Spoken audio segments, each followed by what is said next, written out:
राज्यसभानि MP Rajiv Bhattacharya सांग्रं साल दिल्लीयाव थानानि बागै लामरिखा एमपि बिरखं खलानि Simi अधिवेशनाव थांगै bo tamo kogrokno tisanai a kogrokno tui koktoma thumnairokni bwskango phaiui sapaikha MP Rajiv Bhattacharya.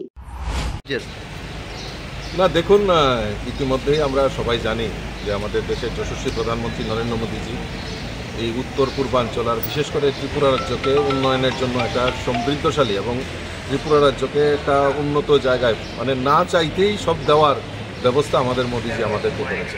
তার পাশাপাশি যে জিনিসগুলি প্রাধান্য রয়েছে, যেমন আমাদের হেলথ সেক্টরকে ঢেলে সাজানোর জন্য আমাদের রাজ্যের মাননীয় মুখ্যমন্ত্রীও উদ্যোগ গ্রহণ করেছে।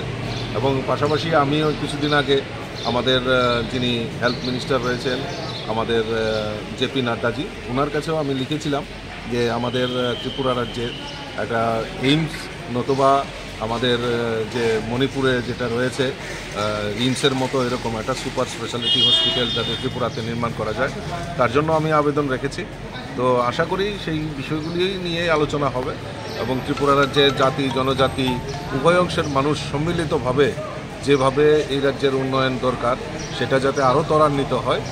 এবং আপনারা ইতিমধ্যে জানেন যে আমাদের ন্যাশনাল হাইওয়ে কাজ শুরুয়াত হয়েছে, এইগুলি কাজগুলি ত্বরান্বিত করা, এই বিষয়গুলি নিয়েই নিশ্চয়ই আলোচনা হবে এবং আমিও সেইগুলি বিশেষভাবে গুরুত্ব দিয়ে যাতে এগুলি করা হয় তার জন্য আবেদন।